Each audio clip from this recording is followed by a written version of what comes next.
AP నుంచి రాజ్యసభకు వెళ్లే ఆ ముగ్గురు ఎవరు అన్నదానిపై సస్పెన్స్ ఇంకా కొనసాగుతోంది. డిప్యూటీ సీఎం పవన్ కళ్యాణ్ తన అన్నయ్య నాగబాబు కోసం ఖర్చీఫ్ వేసి వచ్చారనే టాక్ నడుస్తోంది. టీడీపీ ఈసారి ఎవరిని రాజ్యసభకు పంపుతుందో ఇంకా ఫైనల్ కాలేదు. బీజేపీ నుంచి కూడా పోటీ తీవ్రంగానే ఉంది. ఆ మధ్యనే కేంద్ర మాజీ మంత్రి సురేష్ ప్రభు సీఎం చంద్రబాబును కలిశారని సమాచారం. ఆంధ్రప్రదేశ్లో 3 రాజ్యసభ స్థానాలు ఖాళీగా ఉన్నాయి. ఈ 3 ఎన్డీఏ కూటమిలో పట్టం లాంఛనమే. అయితే రాజ్యసభలో అడుగు పెట్టేది ఎవరన్న దానిపై ఉత్కంఠ నెలకొంది. 3 పార్టీల నుంచి భారీగా ఆశావహులు ఉన్నారు. ఎవరికి వారు లాబియింగ్ మొదలు పెట్టారు. డిప్యూటీ సీఎం పవన్ కళ్యాణ్ తన అన్నయ్య నాగబాబును రాజ్యసభకు పంపే పనిలో పడ్డారు. ఈ క్రమంలోనే ఆయన బీజేపీ అధిష్టానంతో చర్చలు జరిపినట్టు తెలుస్తోంది. ఎన్డీఏ నుంచి కూడా గ్రీన్ సిగ్నల్ వచ్చినట్టు సమాచారం.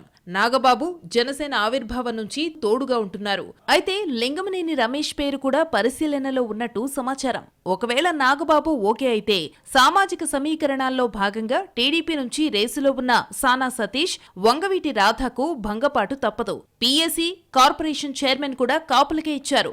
ఈ కోణంలో అన్నీ ఒకే సామాజిక వర్గానికిస్తే ఇబ్బంది అనుకుంటే లింగమనేని రమేష్ కి ఇచ్చే ఛాన్స్ ఉంది. మిగిలిన 2 స్థానాల కోసం పోటీ తీవ్రంగా ఉంది. ఇందులో మాజీ ఎంపీ బీద మస్తాన్ రావును టీడీపీ తరఫున మళ్లీ పెద్దల సభకు పంపుతారనే ప్రచారం జరుగుతోంది.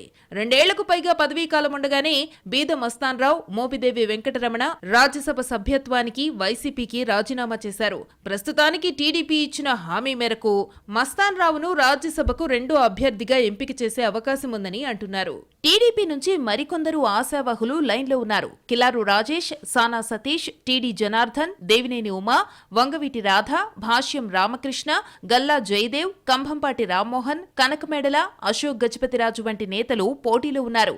వీరిలో ఎవరికైనా ఛాన్స్ ఇస్తారా, లేదంటే కొత్త అభ్యర్థిని రాజ్యసభకు పంపుతారా అన్నది చర్చనీయాంశంగా మారింది. మరోవైపు కేంద్ర మాజీ మంత్రి సురేష్ ప్రభు కూడా ముఖ్యమంత్రి చంద్రబాబును కలిశారని సమాచారం.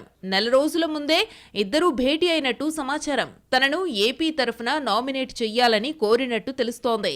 కేంద్ర సహకారం తప్పని పరిస్థితుల్లో ఖచ్చితంగా బీజేపీకి ఒక రాజ్యసభ సీటు దక్కుతుందని అంటున్నారు. అయితే ఏపీలో కమలం పార్టీ తరఫున రాజ్యసభకు అభ్యర్థులే లేరా అనే చర్చ ఆ పార్టీలో జరుగుతోంది. ఏది ఏమైనా ఆ ముగ్గురు పెద్దల సభకు వెళతారా లేదా అన్నది కొద్ది రోజుల్లో తేలనుంది. రాజ్యసభ ఉప ఎన్నికలకు సంబంధించి డిసెంబర్ 3వ తేదీన నోటిఫికేషన్ విడుదలవుతుంది. నామినేషన్ల స్వీకరణకు డిసెంబర్ 10 లాస్ట్ డేట్. డిసెంబర్ 11న నామినేషన్ల పరిశీలన ఉంటుంది. డిసెంబర్ 20న పోలింగ్ జరగనుంది. అదే రోజు సాయంత్రం ఫలితాలు ప్రకటిస్తారు.